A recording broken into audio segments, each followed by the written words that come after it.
They say it had. I'm telling you, I didn't know that. Alex, I texted you this morning. I texted you this morning. That I was gonna be here. I noticed you here. I know, there you go. I saw that. I didn't say anything, so it's, I wouldn't have. Yeah. Do you text? I think I've texted you before and you don't. All right, Fred, 10:03.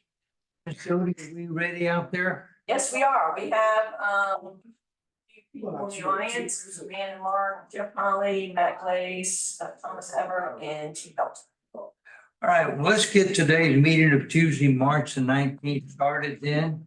Call to order, it's 10:04. Call to order is, do we have anybody out there with comments that need to be delivered by the public? Either online or in the audience. Does anyone in the audience wish to make a statement this time? See anything in the chat? No. We have no comments from the public at this time. Move on to the consent agenda. And that's approve the minutes from February the 20th.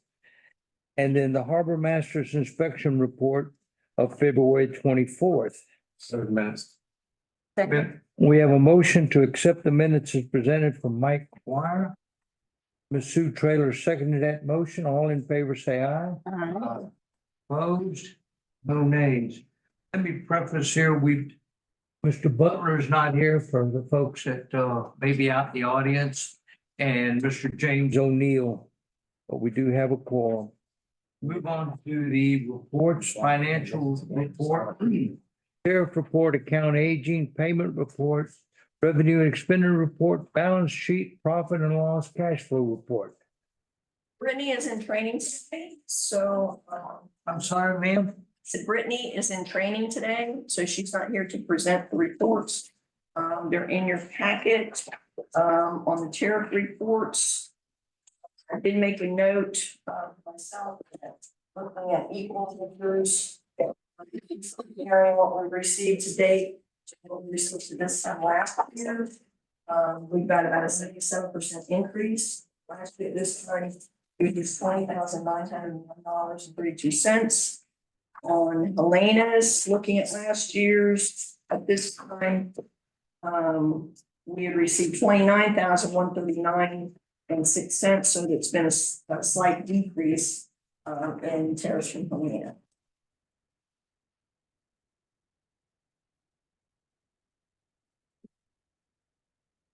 And loading lots and lots and lots of trucks out of the liquid terminal. Normally 5 or 7 or 8 trucks come out and park there when I go by. Miser.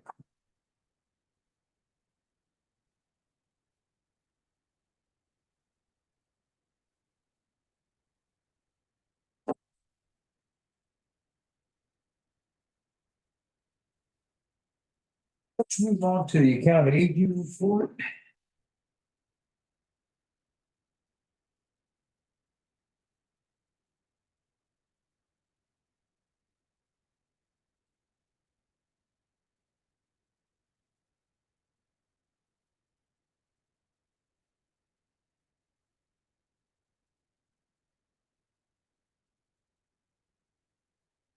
I see where we have notes 1 and 2. What's besides a phone call, what's where are we at on that? Mr. Woodlot? That Mr. Valentine, he is supposed to come and get his boat. I talked to him the other day. Name is Bill Wiley. He's very hard to get a hold of. But for the most part, I mean, you know, she usually runs a month or 2 behind anyway. Didn't we do first, second, third, and fourth letters to the Cox vessel? Cox vessel is, it's actually, we put the ad in the paper, and it's actually, going through the auction process right now. tomorrow evening will be the last day. Thursday we'll open up the sealed bid. We have them coming in, turning sealed bids into, city secretaries.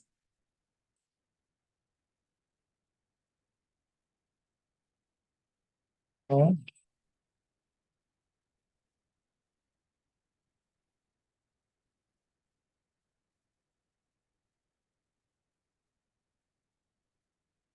move forward to the vending, report or the payment report.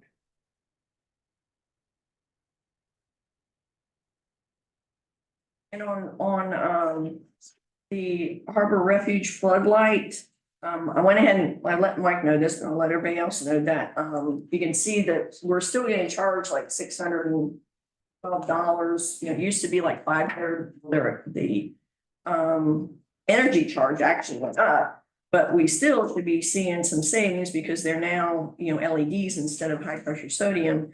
And I've talked to Jexa and AEP and come to find out that AEP has still not changed the account yet.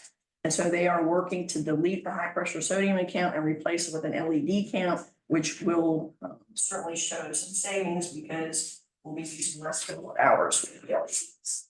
So our cost savings floodlights, LED lights at the Harbor Refuge are costing us more money than the original lights? No, we haven't realized the savings yet because we are still being charged as though they were high pressure sodium. Because you realize street lights are not metered. So we pay a flat rate for those lamps rather, okay. And so it's based upon what type of lamps they are. So they're still shown as high pressure sodium. And I checked with B Strauss with AEP yesterday.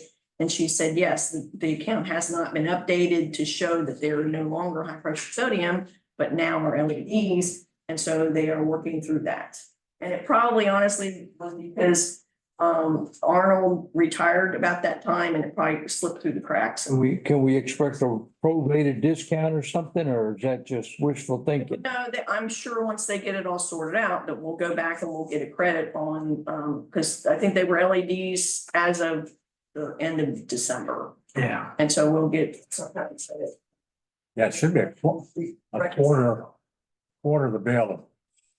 So from the amperage draw on those things is quarter or an eighth or a sixth. Some of the sodium lights.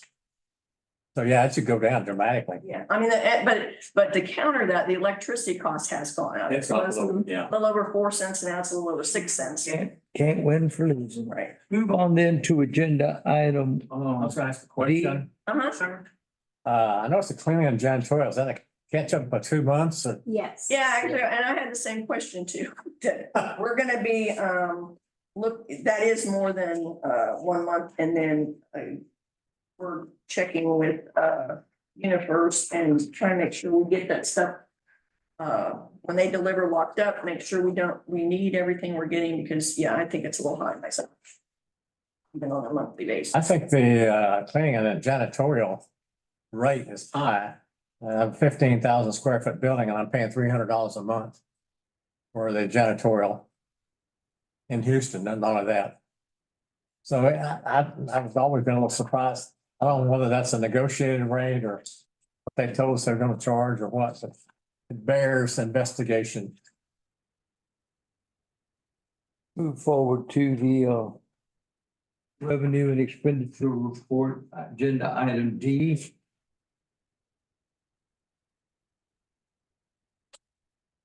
Didn't see anything of major significance. Ms. Jody, No. members?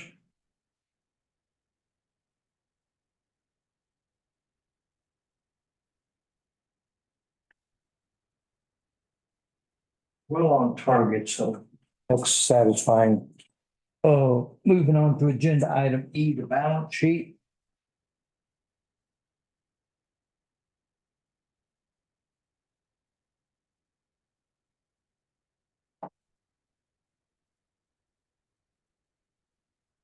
Is the audit ongoing now, Jody? What? Is the city audit going on now? Is that? Yes, and we were all shooting for the end of March, which when it is due. We're not quite gonna make it, but we are going to be presenting it to council on April 8th.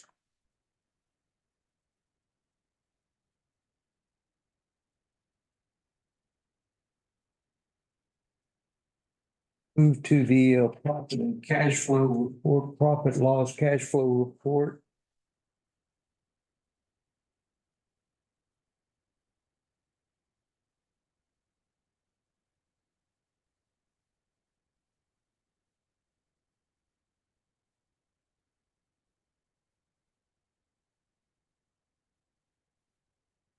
Again, we are, appears to be on track and on target. Comments from the commissioners?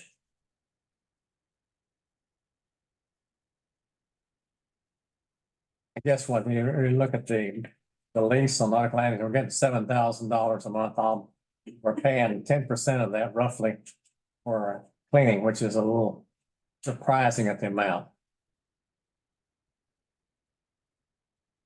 Again, I think that probably should be more than twice, more than half that.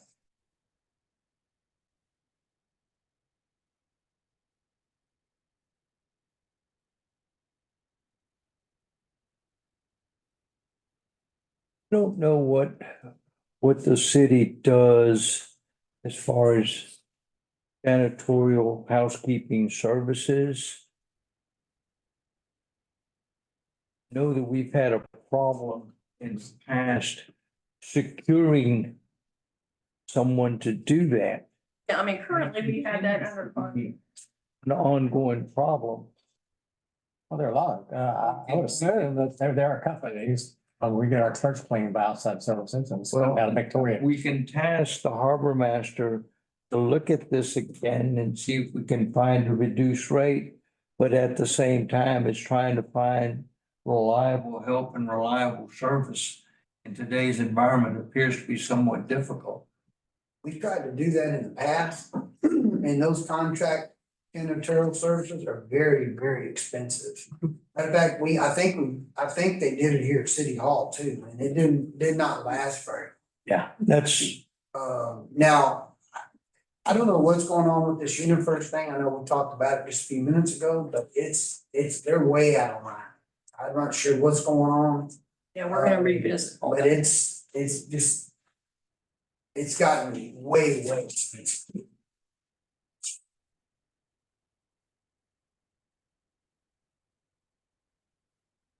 Way I understand that is those services, they're supposed to, fill all the soap, dispensers, the paper towel dispensers, toilet paper. They're not doing any of that.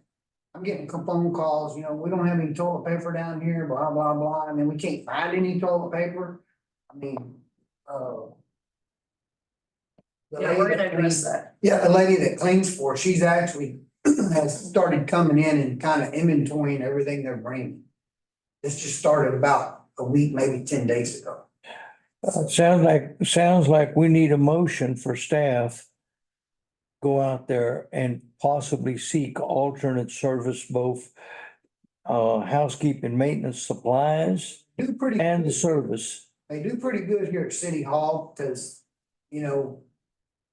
I think they know, they watch it pretty close here. I mean, they just don't take care of that. I don't think they're taking care of that nautical land. Well, that falls on you then to do something about it. I'll take a motion that we task staff to go seek out an improved or better service. Since I brought it up, yes, I know. I've called, I've raised a lot of concerns about it with UniFirst and they just don't seem to really care. I don't understand. Jody, can you jump in the middle of that and make something happen? Yeah. You're hearing you get lots and lots of complaints. I need a second on Mike's motion. I thought you were gonna address that later. Yeah, we'll take care of it. Well, I'll second Mike's motion then. Discontinue. We have a motion, we have a I agree, it's motion expensive. on the table to task staff to review and seek improved services for the nautical landings, marina maintenance, and because of the expense and the poor performance, all in favor, say aye. Aye. Aye. Opposed? Yeah, if UniFirst or whoever it is not providing the service, well, we need to call them and lean on them a little bit if we have a protracted contract, but if it's a month to month, then let's see who else is interested. Mike's over here saying his organization, his church gets their services for a third the price for twice the size. And we're not doing the due diligence to bring about the necessary services to the city and the fiduciary responsibility to provide that service. Let's move on. Receive status report, renovation nautical landings marina breakwater. We have items 1, 2, 3, 4, or actually A, B, C, and D. Okay, the first one, regarding the breakwater, I think Matt is on here as well, but I put on your at your table, and I think this was emailed to you on Friday as well. This is the latest correspondence we've received from Parks and Wildlife, from Julie Gillard. She's our new coordinator with Parks and Wildlife. She seems to really be a go-getter from what I've seen so far. As the latest update, she did receive the Section 7 update from Matt and did forward it to U.S. Fish and Wildlife for review. And they have in fact let her know that they have given conditional approval. And she is then forwarded over to her personnel with the Wildlife Habitat Assessment Program for their review and concurrence. And she tells me that they have, typically it takes about 45 days for their review. Once their review and concurrence is received, it'll be sent back to US Fish for their final. So she's saying that, she understands and sympathizes with the frustration with how long it's taking, and that she's, going to do everything she can to advance the process. But Parks and Wildlife, as the city of Fort Lavaca, we are beholden to the rules, regulations, and timeliness of the federal government. So we're doing all we can do to push it through, but we're in the final stretch. Wow. Nice. Okay, then item E on the coastal resiliency living shoreline project. Today I got with me Josh Carter with Lavaca Coastal and Harbor Engineering, Andy Binion with Triton Environmental, to kind of give us an update on where we're at with this project and next steps. So we've got a presentation. Where do I go to get that? I think it was.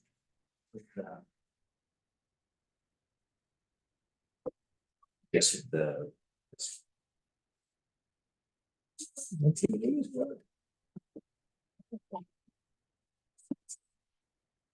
This one? This one. That's.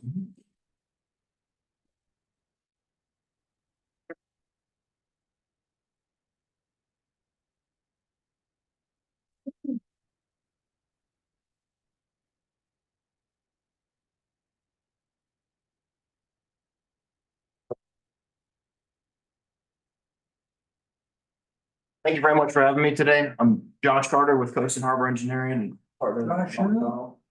Josh Carter. Carter, okay.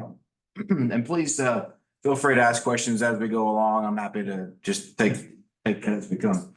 I wanted to give you a progress update, and I wanted to start just to review really the start of the project and the goals and what we started out with, and really briefly where we are today. And I'm skipping over a whole lot of detail, so just feel free to ask questions. So overall project goals were to reduce the storm impact to the downtown waterfront, reduce flooding, to enhance the ecosystem by creating some marsh habitat and creating some oyster reef. And all of that with the goal and the outcome to revitalize the downtown area and protect that waterfront from future storm damage. And then the inset here in the top right was the concept that was proposed in the grant with breakwaters on the north and south side surrounding the downtown waterfront and some oyster reefs on the outside, and then some wetland areas built within the harbor itself. That was the concept that was proposed in the grant. We took that information and not going, so if you could go forward. We started out by evaluating the coastal processes at the waterfront. And we did that to try to evaluate what kind of solutions would be needed, what kind of solutions could help meet those goals of the project. We've done wave modeling, done circulation modeling for the tides, see if there's flushing sufficiently in the project area. And we've looked at the wave impacts to the harbor itself and the ability to create wetland habitat that won't erode through there. Next slide. These are just a few of the various configurations that we've modeled. This is looking at the reduction in wave conditions from storm impacts. We looked at a variety of typical conditions as well as extreme storm conditions, hurricanes, and tried to quantify the benefits of the project through that. And we looked at a variety of geometries and structures that would accomplish the goals and made a recommendation for a preferred alternative. And once we had that configuration laid out, we worked with Andy Binion with Triton to assess the site for ecosystem habitat, environmental habitat that is needed to be done to acquire a permit to build this project. So this project will require, it's called an individual permit from the Army Corps of Engineers to fill in parts of the water body. And one of the steps in that is to identify what within the habitat exists and how we'll be modifying that. And so we've delineated the wetlands and other features out there, and Andy can speak to any details. But the main component, we were sure there were wetlands on some of the shorelines, but the main features that were identified at the moment are oyster reefs that have caused us to reevaluate what we've done. So on the left of this figure, the big magenta areas are live oyster reefs that were surveyed and identified. And they happen to align with our major project feature of the big breakwater. So if you can go to the next slide, please. So we tried to, so that is a live oyster reef is important ecosystem benefit, and to modify that requires to fill that requires a permit from the agencies, and that's generally not accepted to fill that in without any kind of mitigation. So first we looked at revising the footprint of the major breakwater that was going through there. But what we showed is that by avoiding the oyster reef, we actually increased the wave impacts on at Smith Harbor, I believe, right? Yeah. Smith Harbor. And I think through coordination with the council and with a few of the port commissioners, it was determined that that's not favorable or acceptable to meet the goals of the project. And so Triton proposed that we could potentially still keep the original configuration and alignment and mitigate the impacts to the oyster reefs. So I think the next slide. So this image on the right here shows the current design. We call it preliminary design, or 30% level design. That's what we would submit to get a permit. And the major features on the north are a wetland fill with a oyster reef on the outside of that, an artificial reef structure on the outside of that. And then on the south side is a large breakwater. That's a rock breakwater to elevation +8. That's a pretty substantial structure, provide protection from big storm events. And then that covers really the whole south side of your waterfront, and it fills in about a half an acre of oyster reef. And so what we've proposed is to relocate that oyster reef, that's guys in the water, physically moving the reef and placing that in the green area, and then also offering compensatory mitigation for that impact by the construction of the artificial oyster reef, which happened to be a component of the project already. So with really no additional cost there. What is the proposed temporary barge impact area down on the lower part over here by the replacement of the oyster reef. Yes, sir. So to build the breakwater, it will be built from the water. And that requires, generally, the operations are two barges. One has the machinery, the equipment on there, and the other would hold the rocks. And so as they're in place and building the structure, they spud down or anchor down, and that's a temporary. Area then, Yes, sir. staging area, okay. Yes, sir. But those, that oyster reef will be allowed to come back after. And the green area is the replacement for the temporary damage, Well, the area in red is gonna be filled in. right? And so the proposed mitigation would be to physically relocate the oysters that are in that red area into the green area. And then fill in the rocks that are, in that red area.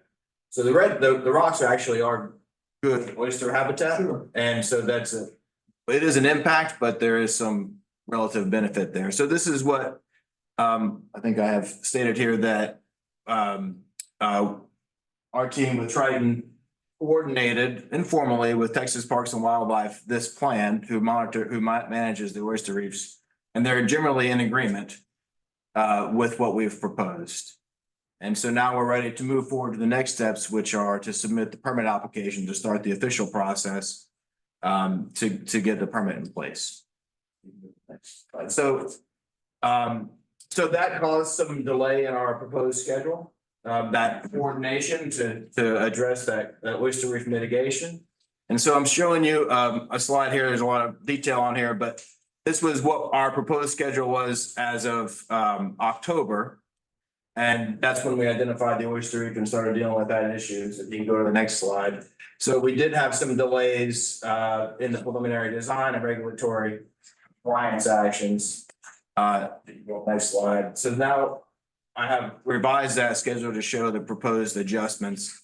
So we are in the process of submitting our permit application, and we should have that submitted next month.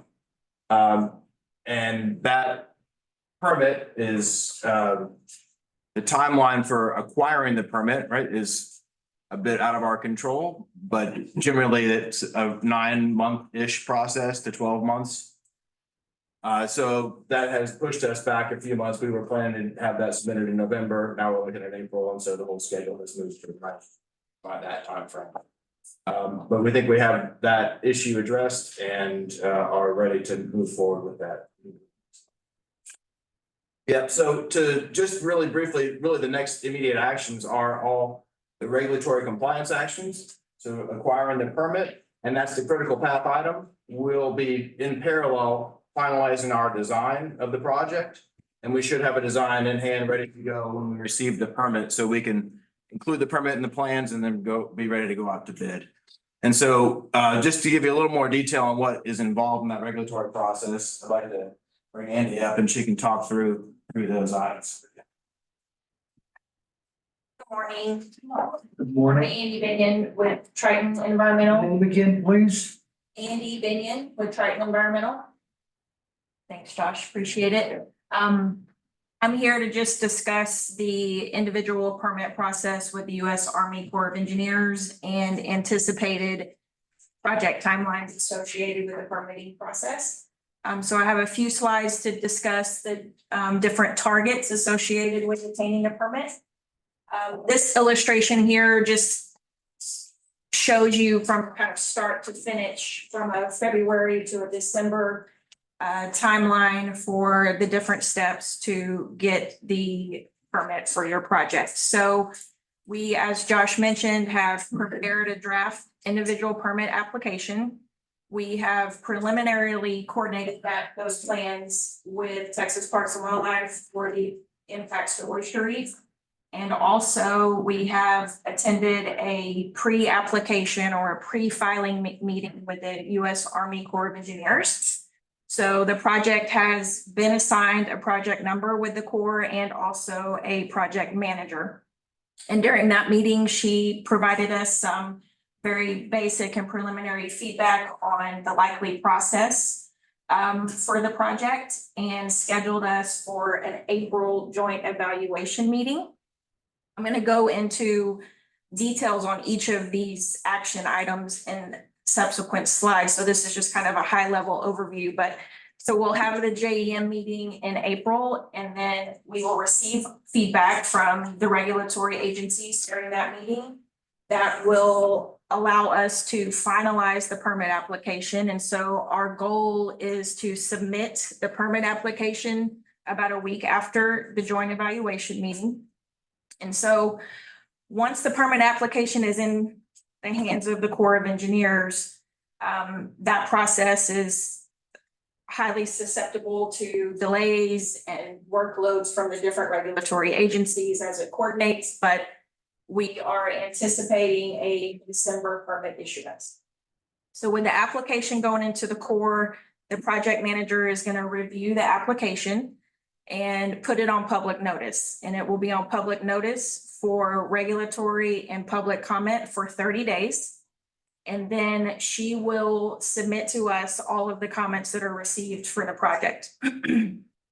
Once we receive those comments, we have, depending on the level of comments, 30 to 45 days to prepare a response to comments. And the response to comments package can possibly require endangered species evaluation, mitigation plan evaluation, those types of things. So it could be a pretty significant document that needs to get prepared in order to adequately address any comments that are received. Once the comment response package is into the Corps, you are just supporting them with requests for information, any kind of document preparation that may help keep the various balls moving and ultimately towards permit issuance in December.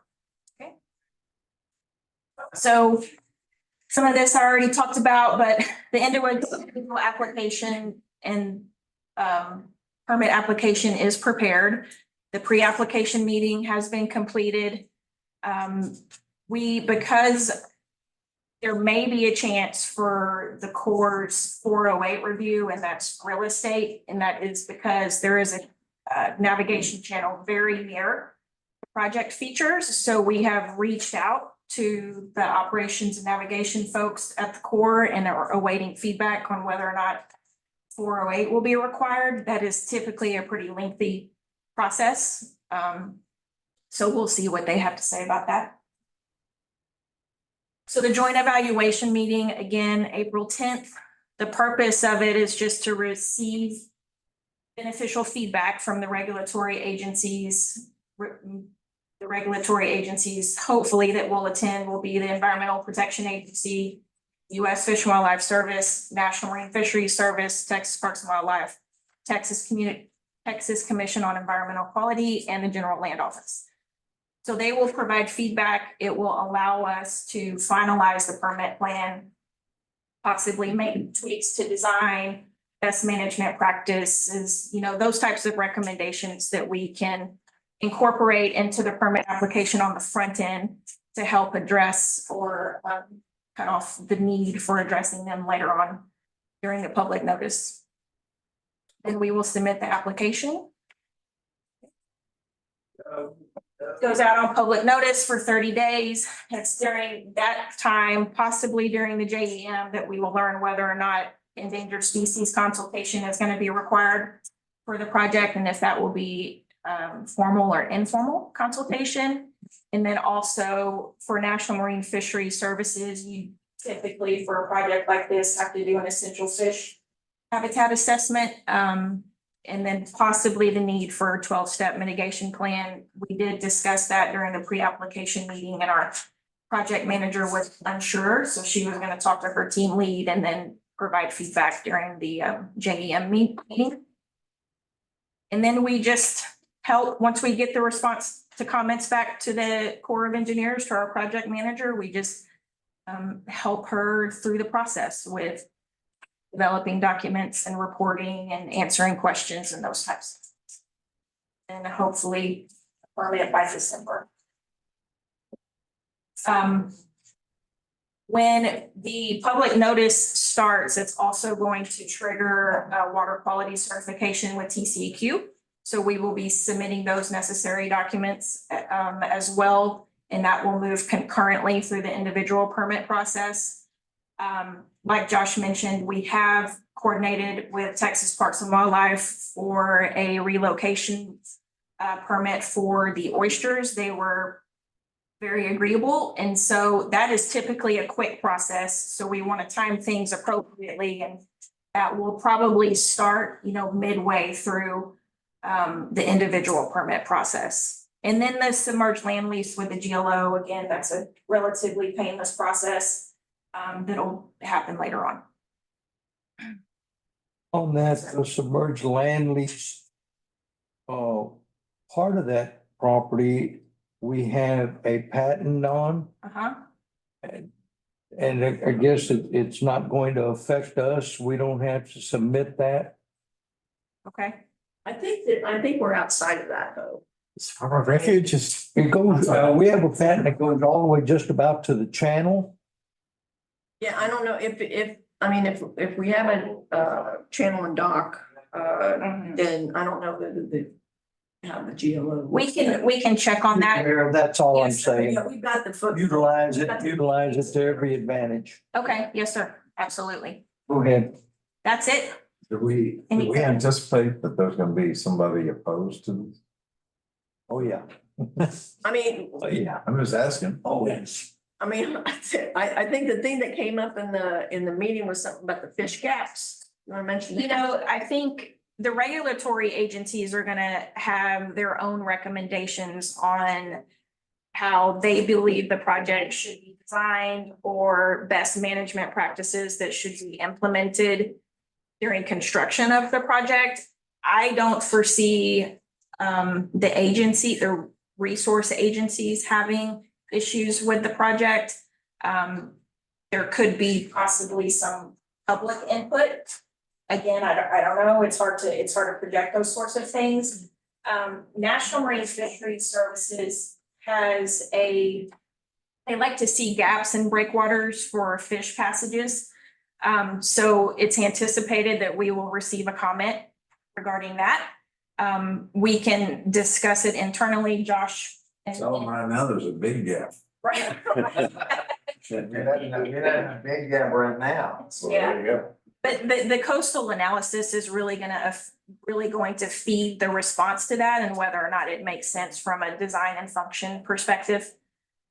So I would anticipate any feedback that is received from the natural resource agencies can be sufficient.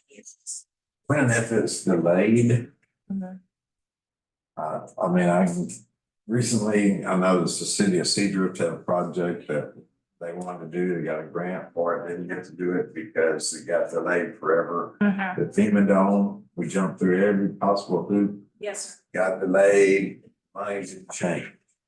So what I'm saying is there a process, is there part of your process if there's a delay to ask for more money along the way? Or are we gonna just act like there's no money issue? And then we find out that it costs an extra $5 million and you got paid, but the project didn't get done. That happened twice in this county in the last short period of time. It did. Yeah, so we are not the grant manager, so but my understanding is that there is an opportunity, if there is justification, to ask for modification to the project features, to the project funding. And schedule. Yeah, and this was a project that's in the coastal resilience and master plan. And so the state has recognized it's an important project and they were, when we got this, it was kind of a special bucket of money. Yes. So I'm optimistic that if we go in and we've done all this work and, this is what's needed to be done, it's taken this long that the GLO will come up with some additional funds. I mean, it's either that or we would have to. I would say reduce the ask scope of the along the project. way. Every time they delay, ask along the way. Don't wait till the end. If you wait till the end, they say, oops. Yeah, Yeah, so. we can bring that up, but I don't Yeah. know. Larry's got the experience. You've got your hands. I did, I mean, We I brought that up. we went through the FEMA dome process and they did not amend $1 of the amount. They said, oh yeah, you can apply for it, again, so you keep paying people every month. You guys get paid every month to keep the process going, hoping that at some future point in time, you might get, so finally, the school district said, we're not spending more money. City of Seagrove just had the same thing happen, that was in the paper, so I'm just telling you, the process is good, and Jody, it sounds like it's positive. So I'm just saying, when you get a delay, at least point out to the person delaying Yeah. that it is, this delay is costing dollars, because it's not gonna cost the same a year from now. 2 years from now, this will be, if it's 14 million, it'll be 17 million, whatever. What size is this project? We have brought this up on several occasions in the past. And the answer's always been, well, we'll just abridge the project. Because we've been at this for almost 3 years. So the material costs, the labor costs are certainly significantly more than the original anticipated cost. So that needs to be in your conversations now. So it's not a last minute. And it's what you were saying about, there'll be some public comment, negative.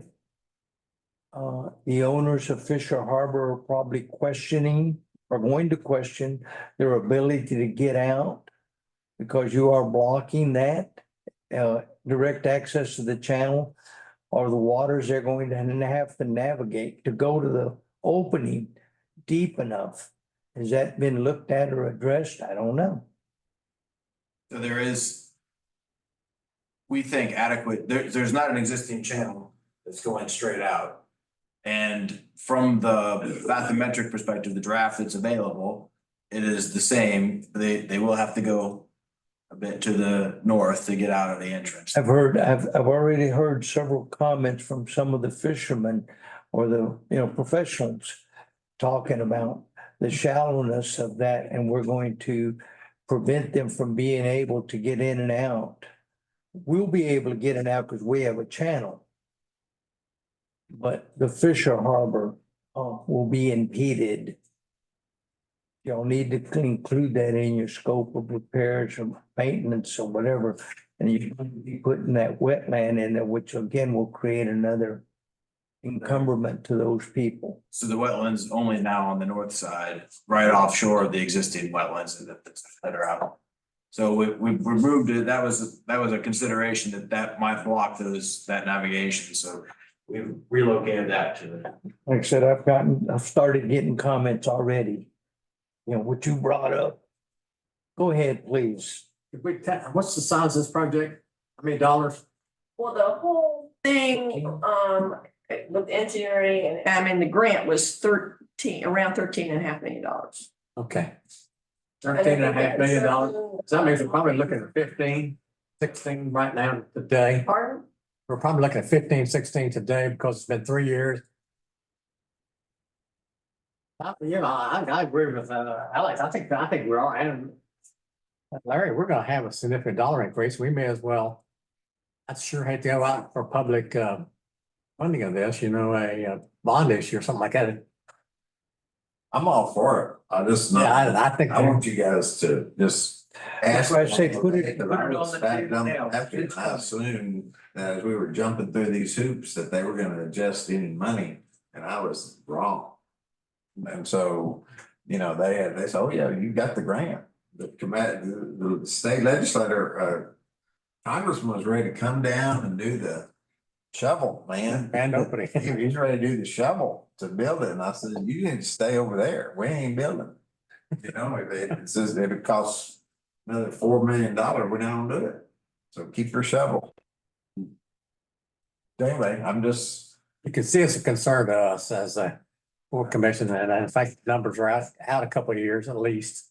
We're glad that y'all are getting paid, Yes. but we need this project to be done. It needs to be done. We budgeted the money, there is a 30% contingency in there, and so far.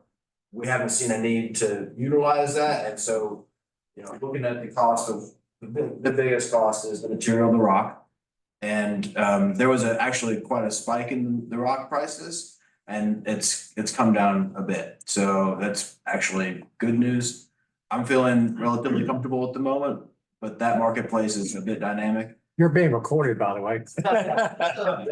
Today, I figured estimates, but of course, I have to say those can change. If the Mississippi River gets low, that's where our rock comes from, and that impedes progress, and that was a big impact to the price of rock, about a year and a half ago. So that's completely out of our ability to control, unfortunately. So there's, I think, absolutely, I agree with your concern. And we have had discussions about if the prices are high, how do we modify the work to still accomplish the goals with less dollars or less relative dollars? Yeah, I mean, one thing we talked about, I mean, right now, the breakwater is what? +8. +8, it might need to go +6. So, and we can do it stepped and we can try to optimize that based on where we are. So, absolutely, it's a concern.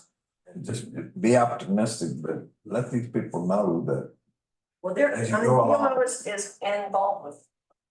yeah. There is gonna be no access. Well, this There it is.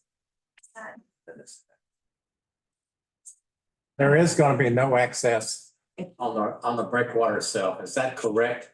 But people will not go out there and put a little boat up, be able to get on and go fish off of it or not? it's not currently designed, it is not designed for that, no. Does that mean it won't be used? I don't know if it'll be used or not. You know, fishermen, if they think there's fish out there, it's gonna be near those oyster beds. Right, that's right. So they're gonna wanna get up there and throw out those oyster beds, I guarantee you. Let's bring a picture when that happens. I'm pretty sure that'll happen, but it's not designed for that. Didn't mean to get y'all off track. Continue. That was it. That was it. Any other questions on that project? Thank you so much for your presentation. I said it done. Okay, go back to the agenda, the Restore grant.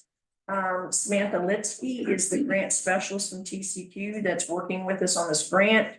She is currently working on a limited waiver document that will allow us to get reimbursed for expenses that are spent by our consultant, Kim Griffith, to prepare the work plan.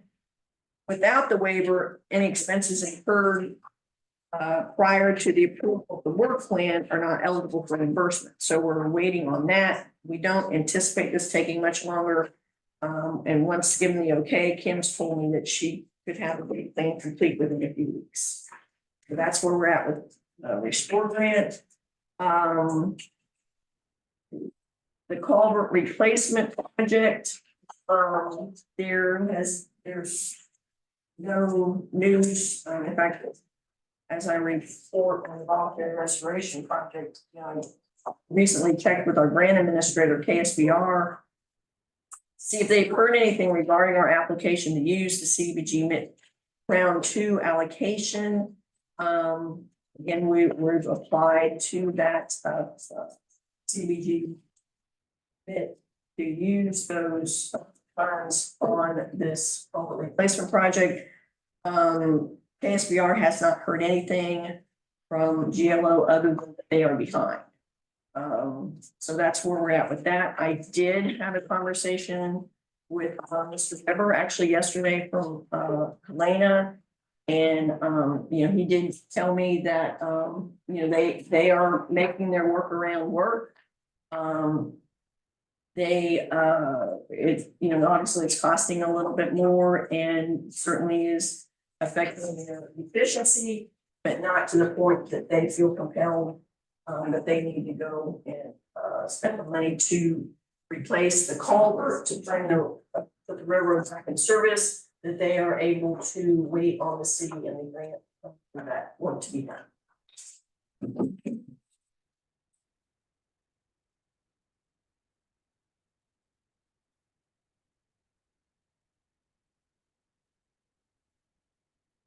That's A, B, C, 4.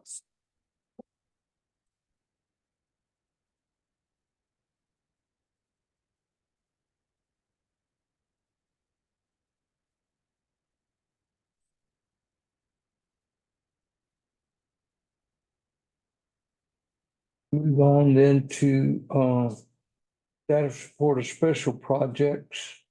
Yeah, on the, it's mentioned on the voluntary restoration project, same, update, again, this project. We made application to, utilize CBG round 2 funds. But there's been no word from GLO on that, that process. Other than, again, that they are behind. If awarded, the engineer for this project will be Urban Engineering. Moving on to the Pepper grant projects. I've attached copies of the draft work plan received from GLO for the Harbor Refuge project. This will be used to write up this Kepra project cooperation agreement. Joshua Carter here, he is the project engineer on this project as well. He has submitted a scope of work to the GLO and they are reviewing it. If you got any updates on that. There were some comments that we received from the GLO, some minor changes. We responded and sent that back in, and so they have received it. If we don't receive any further comments, they generally take 4 to 6 weeks to turn around. Abigail Richardson is our project manager for GLO on this project, and she assures me the project is progressing. Recall that this is an engineering project at this point, not construction. We will be applying for construction dollars later on under a future year's grant cycle. It's my understanding from Abigail that once the agreement is executed, then we will submit our $275,000 match payment. 200,000 from MBMD fund grant and 75,000 from general fund reserves. And again, GLO is handling the administration on this project.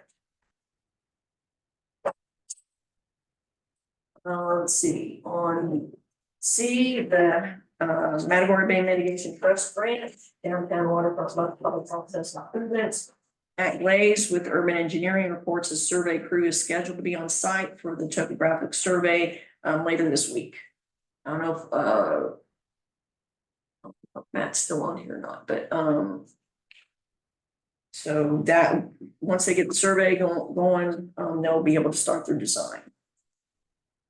Could we request a report in detail on this project next time, please?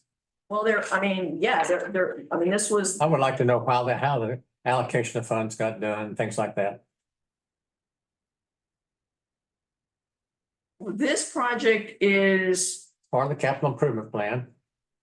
I understand that, but I don't ever recall, we discussed it last time, a discussion of why we got to sign half of the deal. So I would like to say, well, what's the project going to do?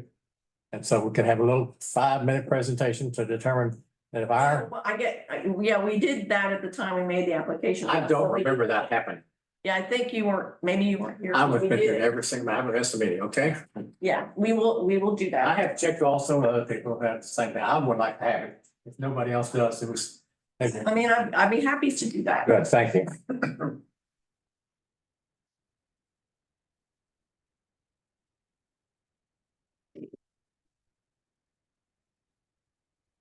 I think that's it on item 5.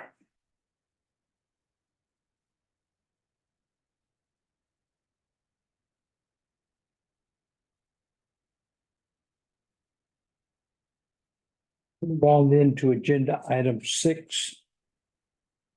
Receive Harbor Masters Operation Promotion Development Activity Report. Okay. City Harbor, we got, Prestige Board for the new lease. They acknowledge receiving it. They're going over it now, so I hope to hear from them here in the next week or so. Also, we put this back on here. This is old Evelyn's building, on track 11 about redoing the floor. We got a call back from, the Federation about that, and Jody had looked at the lease and, we're not by any means responsible to redo the floor. I can tell you the floor does not look good. It's, the paint's peeling up, things of this nature. We went out, got bids, it's gonna cost about $5,000 or a tad under $5,000. They didn't look at the building before they leased it? Yeah, they did. Yeah. I mean, Of course, one of the things that I think I'm gonna get them to sign a 5-year lease. So I don't think it would cost. I think that $5,000 up front to fix the floor, I think that would be a big plus on getting them to sign that 5-year lease. I don't know, we kind of put it on here, to let y'all make that decision, what you want to do. They're gonna paint the inside of the building as well, but they're gonna pay to have all, have all that. and I stressed with Jim and them that before doing anything, I wanna make sure we get Sherwin-Williams involved and we have specification of exactly what they're doing and we approve that in writing. So we don't have this problem again. If I remember correctly, our responsibility is not that floor. Yes. If it's necessary for us to be able to lease that property to them, okay, but again, you're on the right track. Let's get a 5-year lease on it. And get some personal signatures also on there, so the corporation falls apart. Excuse me, if the corporation falls apart, we're not hung out to dry.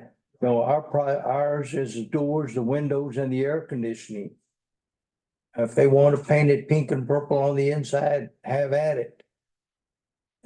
But that's not our responsibility for the lease. Right. Make sure that you bring them to the table and hold their feet. Can do right by the citizens. I don't know this for sure, and I'll just report on this as well. I think they finally got everything in place, and it is now the Matagorda Bay Fishing Yeah, Cooperative, is that what it's called? I think so. But I think that has just happened in the last 30 or 40 days. Yeah, I think they finally got that all put together, so. Is it a 501c3? Do you know that? What type of corporation are they? Partnership, it's a partner. That cannot be a partnership. It has to be some kind of limited liability. Yeah, they're not a nonprofit. All those guys all own a percentage of. What's the legal structure? I don't know that. Ask the question, please. Well, we. In other words, if it's a bunch of individuals, that's one thing, but I don't think it would be. It has to be some kind of corporate. I think it's some kind of a LLC, but I Well, can't, that's a corporation, so. yeah, I can't say that with 100% certainty. That's just I asking. probably have to It's ask, simple. the questions, the people that are here probably may or may not know that. I don't know. Probably have to go back to that Terrence, and I don't remember Terrence's last name. He was the one that kind of helped put this thing all together. Yeah, I would just ask, just for the city's protection, we're not dealing with a bunch of individuals down the road. Like I said, we need Well, some. and this was, again, Yeah, this was sure, get for that. using the $20 million, that they received from the Matagorda Bay Mitigation Trust. Yeah. But we need the CEO and the president's personal signature guaranteeing on that lease. Yeah, we need it. Make people responsible and not just the corporation. That's two different entities. The corporation's one, Now, but the officers should be the other part of it.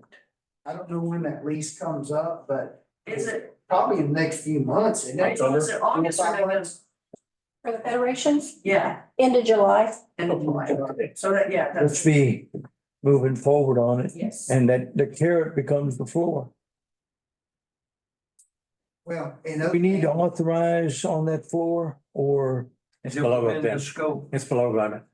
We don't need to authorize. Cause he's saying it's about Well, I mean- $5,000. Are you saying, because, again, as I read the lease, that's not our responsibility. That's not our So- responsibility, so but that's the carrot for a 5-year lease. That's, if that's what you guys want. I would just waive the first month's rent, that compromise and we'll do it.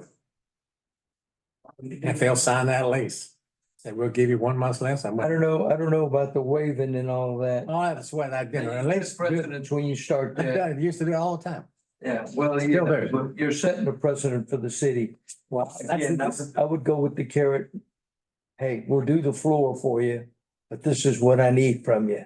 Well, the next step I was gonna do is, get them to sign a 5-year lease on the building and then work on that track 9 and 9A. Because They they're. want track 9 also? Oh, yeah, they do. Sure do.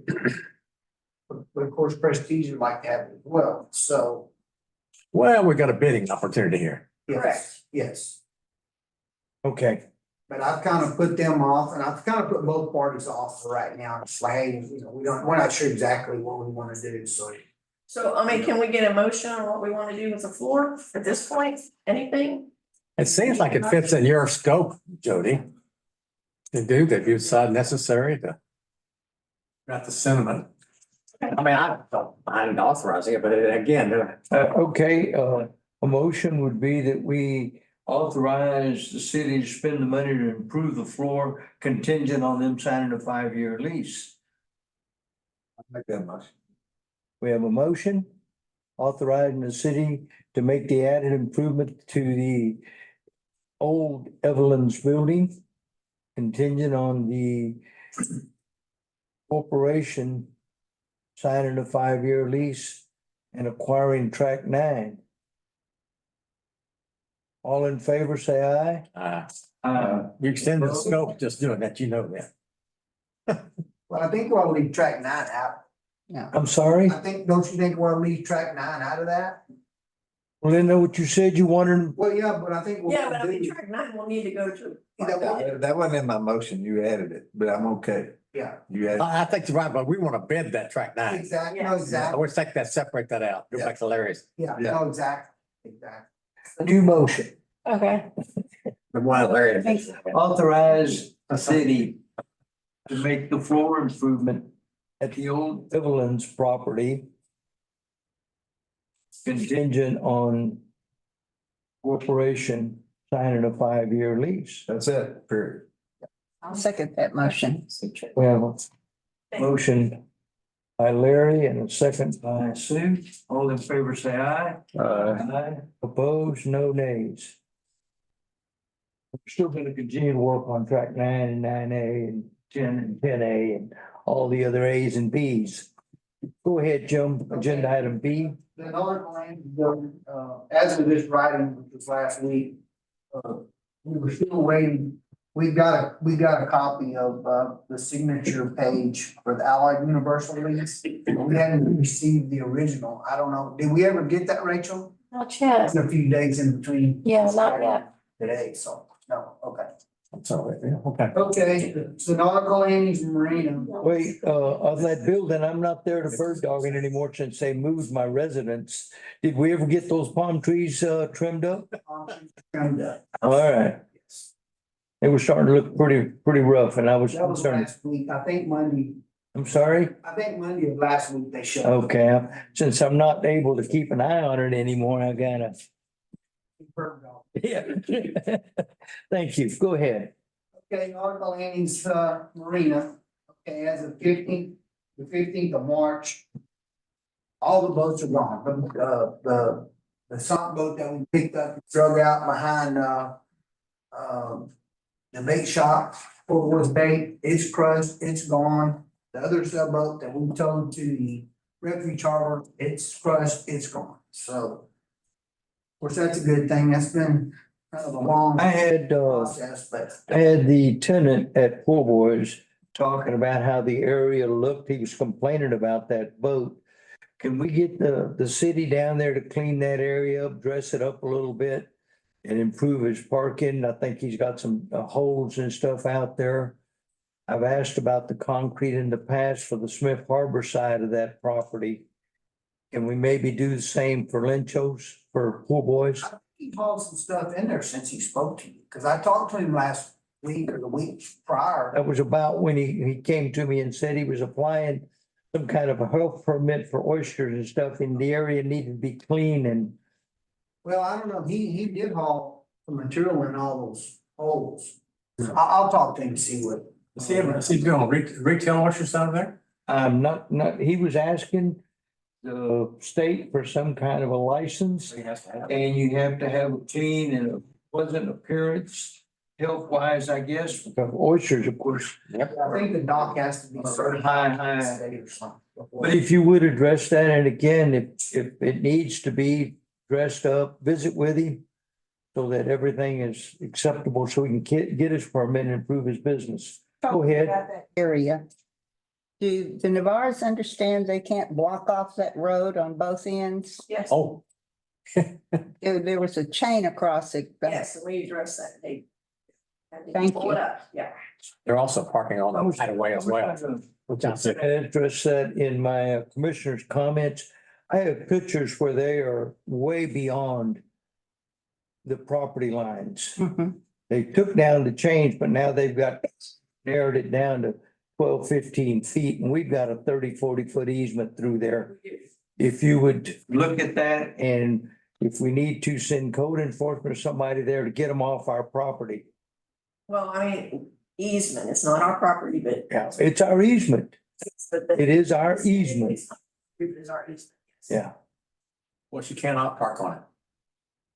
There's Certainly nothing. certainly can't block it. Very interesting. Correct. Certainly can't Yes. block it. Yeah, yeah. Yes. You sit out in the shade and with your drink in your hand, and watch it. As long as I can tolerate it. Didn't mean to interrupt. Go ahead, Jim. Okay, the Horizon Environmental people, they've been there on site 14 times since the last PC meeting. I did reach out from Formosa, there's a little packet here, that, Formosa sent me. I don't think we will ever get the reports from them on exactly what's going on there. Can you identify what you want? Yeah, they don't want to try to, they If you don't, will identify and write it down, the question will get asked. I think we'll get what we want. well, I don't think they want to be real specific on what's they're picking up.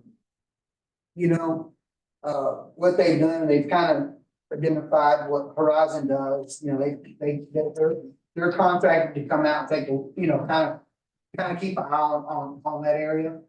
And so if they see any plastics, debris, you know, they physically go with shovels, rakes, rake it up, pick it up, and then, of course, all that's delivered back to, Formosa for disposal.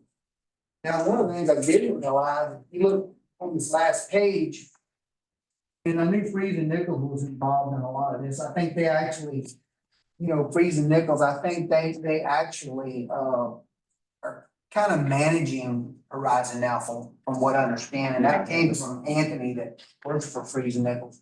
I didn't realize they actually had a site here that was, that they have determined they're gonna have to do some cleanup on. And I'm not sure when all this is gonna happen. I was gonna reach out to Anthony with Freeze and Nichols, haven't spoken to him in quite some time, and just kind of let him fill them in. In any case. They will dig until every single pellet has been gone. Go look at Cox's Creek. That's how much they took out of there. That would be an example of what they will do here too, if that's what they're after. Right. Yeah. Okay, so. Number 3 on nautical innings around. The Cox load, we kind of touched on that briefly earlier. That auction started the 13th of March, which was last Wednesday, and that'll run until tomorrow, the 20th, at 5 o'clock. They're turning their sealed bids into, the city secretary, and then we'll open them the following morning, I think at 10 o'clock. I checked with her yesterday. She hadn't received anything. She said, but typically they wait, you know, people wait till the last day to turn bids. So, You reserve the right of refusal in case the bids come in at $5 or something? no, we didn't do that. We just want it out of there. Whatever that number is, it needs to be gone. Or somebody else responsible. That's one of the things we didn't do, but I don't think that's gonna be the case here. I just don't think it. We put a contingency in there to pay the past due? That would put it. Oh, we are negotiators, aren't we? That would put it. That's a headache, get rid of it. Yeah, but I don't think we want it sinking, because if it sinks, it's gonna be our problem. Oh, yeah, You know how that goes. That gets into a whole big bunch of money real quick. been there. So Go ahead. I think I don't know if we're gonna get exactly what we're hoping. $4,000, but I think we'll get 2,000 to 3,000 out of it. hopefully.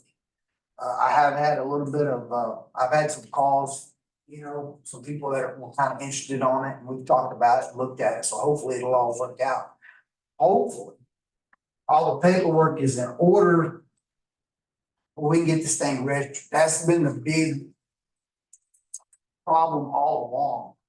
I don't, we're trying to gain the title through the storage lien. There's two ways of doing it, mechanics lien, storage lien. And nobody is aware of this. Victoria, I actually drove to Victoria and talked to the lady at Parks and Wildlife there. And nobody has any experience with this in our area at all. And there's a lot of little pieces to this thing, and I'm hoping we got everything covered. If we don't, everybody that's gonna be involved with this registration process is aware, so I think they'll help me get this thing pushed through and out of the city's hands. So, Sound like trying to get a breakwater grant. yeah. So, okay, Smith Harbor, really don't have any updates on that. The Harbor Refuge, actually Jody had reached out to Eddie Fisher, last week to kind of guide her on gaining a permit on the, Smith Harbor. Yeah, we went back and revisited, where things kind of left off, and looking back through all our notes and everything, he had reached out to the Corps, and they had come back and wanted to know whether there were any immediate plans to build a bulkhead, and with the response of no, then the Corps, there was no more communication from the Corps. And so, and I know I've heard from others that the Corps is really not interested in giving permits when there's no plans at any, within the life of the permit to actually do anything. And so, and Eddie was explaining that depending on exactly what we're gonna do, it may fit within the nationwide permit at the time that we're looking to do it, so. I don't know that we can get any permit until we've got definite plans to build something. And this was for Smith Harbor and the Refuge Harbor, right, on that shoreline? Well, I was specifically talking about Harbor Refuge, Right. because I think on Smith Harbor, I mean, yeah, again, you'd still need some definitive plans, which you're talking about, but we were specifically looking at the Harbor Refuge. This harbor shouldn't be as big a problem because we do have a charter and dock on that. Yeah, and it's not as big of a bulkhead. Small scope. Go ahead, Jim. Okay, so item 2. We did write the demand letter and send it to we did that on March 1st. Got a response? Oh, yeah, no, it's done. I mean, the only thing left down there is, of course, the building. And I don't know, I guess we're gonna dispose of that building, the one that's on the skids. The roll-off boxes are still there, they drug them all out. Up the road to where Republic could get to them if we get a bunch of rain. I was actually out there this morning. I called Raymond Butler and asked Raymond if he wanted to drive down there with me. He said, yeah. He said, I got a little time, so I went by and picked him up, and we drove down there and looked at it, and it actually looks pretty good. Wonderful. So, that's all taken care of. Okay, number 3, I've been talking to a guy by the name of Zach Chester with Mansion Dress. Let me just back up. Encore was showing some interest in purchasing the dredge pipe there at Refuge Harbor. Well, that's not gonna happen. They're not interested in it anymore. So this Zach Chester, I've talked to him twice, and he's gone to his boss, and they've come up that the dredge pipe is associated with that bridge. And so he's trying to get something in writing from his boss to send to us so we can take the next step if need be on the dredge pipe. He told me as soon as he heard something, he would give me a call. He's actually the first one that actually acts like they're gonna do something, you know. He's pretty motivated about making this go away or whatever they gotta do to keep us happy, so. Who's Zach Chester affiliated with? He's with Manson Dredging. Okay. Yeah. Okay. So do you think Manson Dredging or some kind of owns the dredge part? That, yes, the pipe was purchased from them. Along with that dredge, and they never got paid for any of that. So, yes, you know, and it was kind of two separate. How do I say this? The pipe and the dredge were actually two separate transactions. But, they never got paid for either one. They're And I kind think of, it was just the pipe was overlooked when they were doing all the yes. paperwork for the. Well, the Manson dredging still owns the dredge and the pipe. Basically, or owns the pipes and part of the dredge, yes. Let's send some kind of a demand letter on city letterhead, hey, you're occupying space. And I'm put gonna a send them a couple bill. dollars on it. Why don't we send them a bill? This is the I don't fourth time we're know why it's discussing this. taking Is so long. that right, Robert? That's what I'm thinking. If they're technically the owner of the dredge pipe, it's their responsibility. Send them a bill. Well, this is what I told, you know, Chipper's paying. I'll let Jody explain. Yeah, right now, I don't have anything in my rate schedule to charge them anything. And. Make it up. Make And, a rate schedule. well, Make it up. we could make a recommendation to amend the fee schedule to add something, but right now, Encore is paying their lease in full. And they are not, I mean, we're not being harmed in any way financially by that. Because the lease is being paid in But full. we need that dredge pipe on, it's impeding on the waterway. Send them a demand letter, make up a number. It's also trespassing on our property. $29.95, that's under $5,000. For over, what, a year and a half? Well, I've actually brought this up to Encore. I said, look, it's, you know, if this dredge pipe is a problem, I said, send me a letter. And. To show, damn it, that we. And It's on our property. What on earth are we asking Encore for? They're not an owner? They're not an owner? They're not an owner? Yeah, but they got the property leased and they're letting them keep it there. I mean, I. Permission in our lease for them to allow to store stuff on there for other people? The answer is no, we do not. Let's just follow the lease. It's very simple. We have a trespass on our property. I don't know why we're fighting moving. I don't understand either. It's beyond me. Can you? I guess I don't understand what are we charging? What are we? What number would you like? I'm asking, I'm. So what does it cost to lease? There's 1,000 What is- there's what does it 1,000 cost? foot of pipe. What does it cost to lease? Sir? There's 1,000 foot of pipe. I think, you know, I get both sides of the argument. I really do. And I have talked to Anne Marie on this, so I mean, it's just not me, but go ahead, yes. You know, and so Encore's got the property. Like I say, well, it's in on our property. We're leasing the property. We don't care if it sits there. They don't have permission in their lease to do that. Well, I get that. You know, the bigger issue is that every day that dredge pipe sits out there, it continues to deteriorate. You know, and becomes unusable, or if Encore, how long is Encore's lease? Couple of years.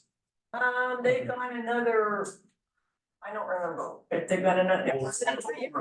Eventually, what if Encore comes to us and says, hey, you know what? We want we want that dredge pipe removed. Yes, and then we would have damages that we can go to, but. But I see what I you're mean, saying. We're only. I mean, I would say this is that the owner of the property has an obligation to pay for it, and it sits there and deteriorates, and pretty soon it's just gonna be a mess. Where somebody's gonna have to clean it up. I mean, we're still trying to figure out legally who does. Right? I mean, we're still waiting for paperwork we don't know.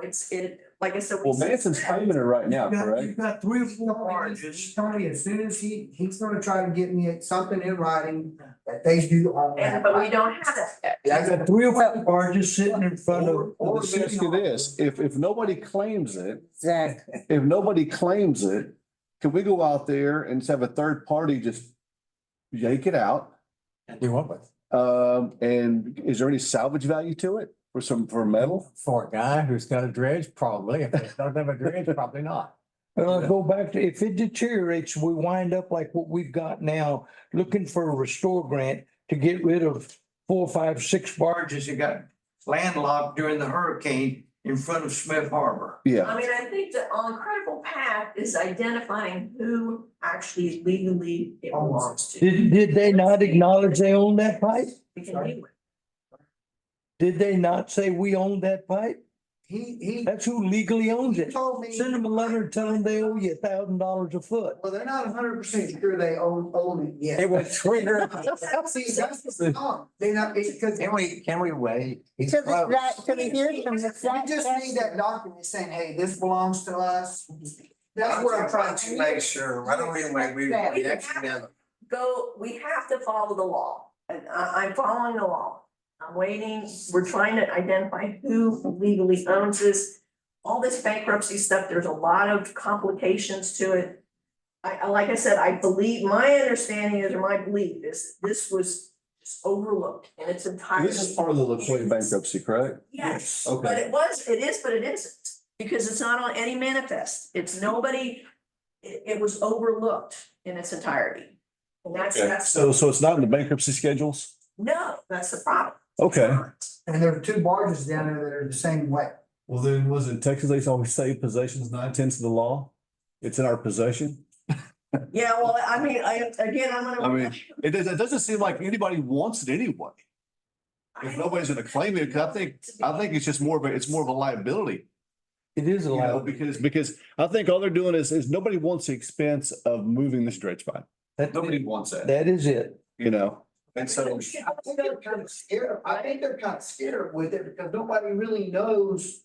The liability, if it finds out if it belongs to somebody. how about this? Could we just get a price to see what it would take for someone to pick up the dredge pipe? And just get it out of everybody's way? Where's If it going? it comes in as The a, question is, see, where's it going? There is no place you can just go dump that stuff. I mean, how many feet are we talking about? Thousands. There's several 1,000-foot runs there. Okay, and we can't have a place to stack it up. Well, Encore did pull it up, but they put anchors on it. I mean, the crap was floating out in the middle of the harbor. I mean, it was a big mess for a while. Now it's pretty much taken care of. I mean, it's not drifting off in the middle of the harbor and things of this nature. I mean, because in its current state, I doubt anyone's gonna claim ownership of it. Hell, I wouldn't. Yeah. If there's no salvage value to it, it's just more of a liability. So eventually, if we keep kicking this can down the road, it all comes back on us. So we gotta figure out, He's got the first, excuse me, but you got the first person that actually talked to you about. It's So we have a actually- conversation that. oh, yeah, exactly, yeah. 2 years or whatever. Yeah. So my point is that. 3 years. Getting back to you. Yes, we spoke several times. And He now we have- answers the phone every time I call him. And we have a definite, because that was the other thing up in the air. We didn't know, Encore was saying they wanted it, and didn't want, but now they've said They for finally sure decided. they do not want. Yeah, they. it. So we can. Okay, but hold on now. Is LaQuay in a chapter 7, right? Yeah. Okay, it's very easy. Contact the chapter 7 trustee. I think it's all closed though. All Yeah. that stuff's. I think the whole thing is over. Because Yeah. when they filed bankruptcy, even if it were listed the schedules, the property of the corporation became the property of the estate and the trustee becomes the owner of those assets. Okay, so the trustee is the ultimate owner in a bankruptcy situation. Okay, so if the case has been closed, that means the trustee has said, guess what? I don't want it. And basically it's whoever picks it up because it's not anybody's anymore because the trustee ultimately had ownership of it. So all we need is something from him saying, hey, this is done. We don't want it anymore. Do what you want. Exactly. But do we know who the trustee is? I mean, I can, yeah. I'll look it up. I'll look it up. I've got access to Well, PACE. that's the problem. I can email Kevin. You know. That'll clear up the other issue too. Exactly. The trustee can waive his or her rights to the property and actually just say, take it. There you go. Yeah. What do you do? Get that. I thought it was in chapter 11, but if it's chapter 7, it's totally different. It's a totally different animal. Because in chapter 7, the trustee actually takes possession of all those assets, liquidates them for the benefits of the creditors. You have intimate knowledge or you have experience with these animals? I did 16 years of it. So I can look it up. Pacer is the bankruptcy system. I can look up and see when the case was closed and how it was disposed of. I'll take care of that. I'll do that. Well, pipe and two last, Okay. pipe and two. I can reach out to the trustee if I know the trustee. Last word, were never on their inventory either. Either, yeah. I know that for a fact, because I went back, we researched it and they weren't ever on Okay, there, so. okay, I can do that. I just get tired of these things appearing and Every time. reappearing and appearing and reappearing 3 years down the road and we're still talking about it. This was done a year ago, year and a half ago on this bankruptcy and we're still over here talking about it. No one's wanting to move forward on it. I'm sorry, go ahead, jump forward. Okay, so, yeah, number 3, number 4, and Jody actually just brought this up to me last week, when are we gonna spray? So. 2 things. Everybody's out of there, so we can now go in there and spray. Now, if we just wanna kill weeds, we can spray anytime. If we wanna kill weeds and brush, then we're gonna have to wait till, August. October. That's when you kill weed sedges in October. So we need to decide how we wanna handle this. I would leave that for your recommendation. I'm not a farmer land clearer. Okay.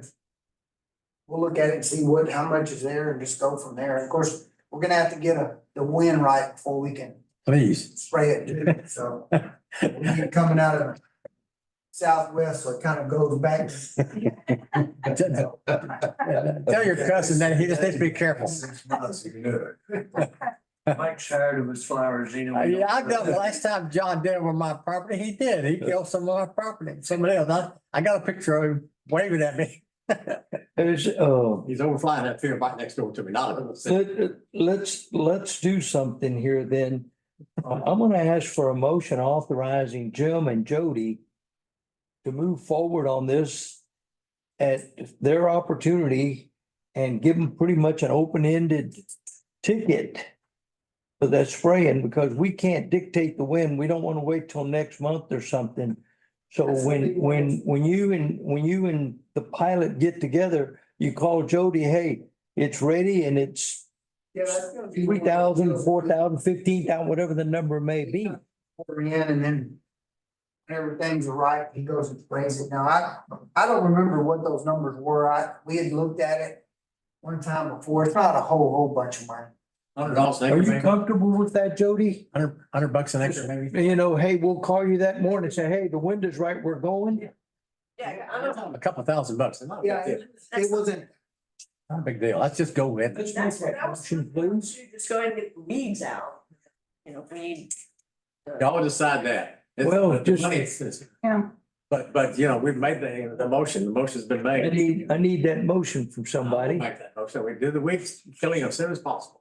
I'll say, Larry has made a motion that we authorize staff to move forward. Oh, Michael. Made the motion. I don't want my name on all these motions. Okay. Made a motion that we authorize staff to move forward on spraying the old landfill property. And Larry seconded that. All in favor, say aye. Aye. Opposed? No nays, motion carries. Do let us know when it's happening though, please. Yes, sir. Keep us in the loop. All right? Mr. Butler's not here and he left us with a to-do list. Y'all might go through there, look at them, scratch out whatever, and he will be assigned with redoing this list for our next meeting.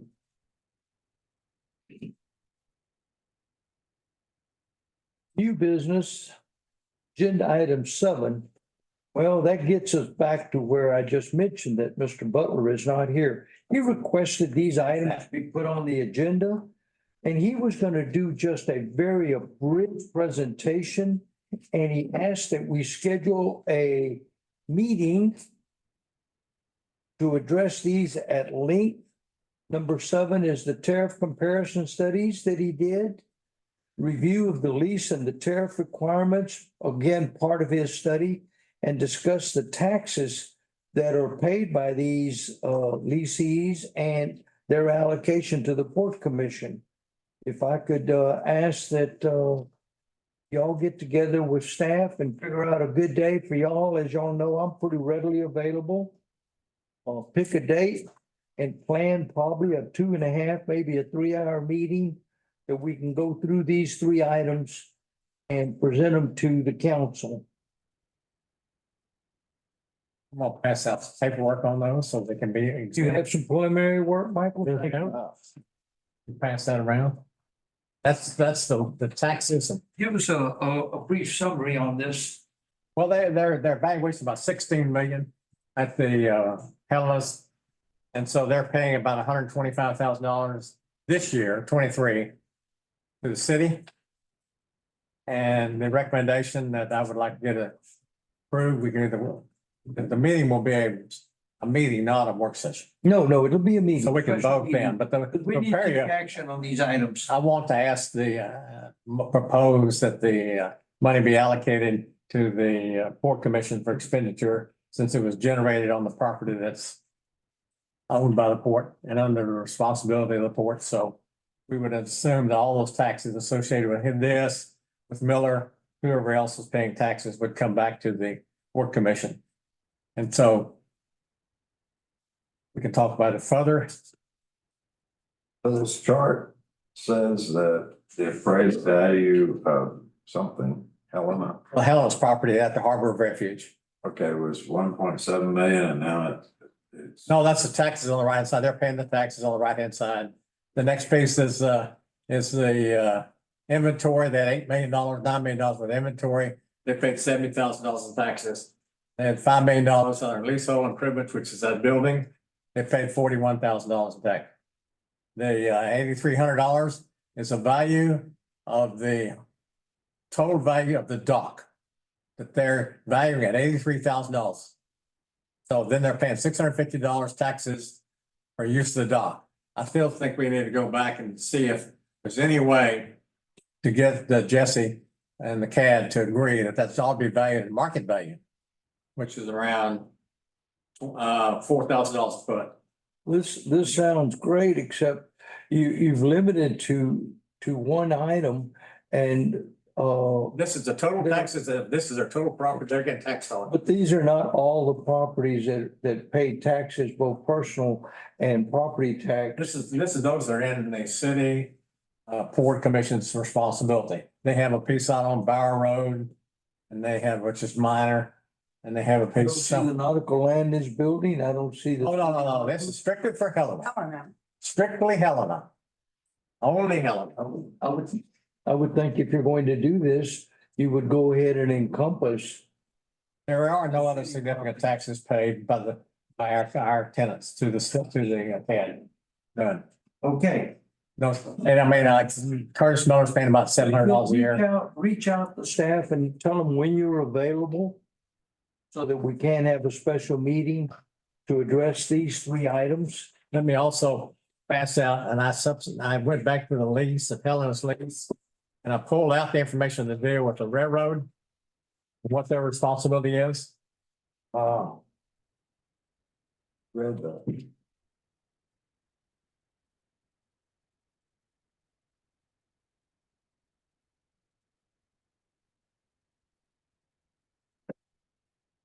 Yeah, how much have we spent on the railroad in the last 3 years?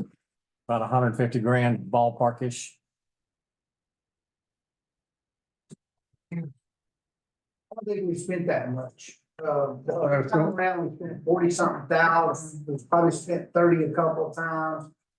Probably, I'm gonna guess 75, 80,000 maybe. Whatever it is. We need to have that number one. Highlights, Mike, that you got here. Yes, if you look at this is the lease they signed in 2018. There, according to this lease, it says at the bottom there that the tenant may receive rail services, which they have, for the 6 years that they have occupied the property. They're responsible for all costs and charges in connection they're within agrees to pay same promptly as the charge of crew and to protect, et cetera, et cetera. They owe us the money we have spent on the railroad. And so we need, and also any money we spend on the replacement of the drain pipe underneath the railroad, they would owe us for that as well. Now, hopefully we'll get a grant for that, so they might be not have to spend it, but according to their lease, they owe us for the money they spent on the railroad. Y'all read, advise yourselves and get some information on that. And again, at our special meeting, we will address those items also. Again, it's gonna be an extensive meeting, so allocate 2.5, 3 hours of your time for that particular meeting. All right. With that being said, let's move on. To agenda item 10, comments from the commissioners. Mr. Nichols? I don't have anything, I don't think. I won't be here for the next couple of months, but I'll be interested. I might be on, You can. Might be what? You're not available. I'm gonna be out of state. for- It may work that you'll be here, you know, at the spread, like I said, y'all work with staff and set that meeting up. Miss Sue? No comments. Robert? Nothing from me. Michael? Connie? The only thing I had is that on our agenda, we have been just kicking this thing down the can 2, 3, 4, 5, 6 times. That's agenda or heading number 4 and number 5. What I'd like to do in the future is if we have some movement, real activity on the renovation, the mitigation grant, the restore grant, the culvert project grant. We're burning a lot of time and paper and we're just talking about it. So unless we have something to do, I would ask that Jody just get the highlights. You know, hey, this is what's happened. Thank you very much. Later, bye. Otherwise, you got a lot of paper and time and planning and going nowhere. Right. We've been doing this, like I said, most of this stuff, some of this goes back 3 or 4 years. We can bridge that item and just put it on Jody, just like the harbor master's report. Let her give us a status report, because otherwise, no. Works for me. Y'all will allow me that, I would appreciate it. All right. With that, I'm gonna ask that a motion that we end this meeting, close the meeting. So moved. Have a motion, Larry, Second. and a second from Ms. Sue. All in favor, say aye. Aye. Aye. Opposed? Meeting is closed. Again, thank you. And remember, Larry says that he won't be here for a couple of the meetings, which are more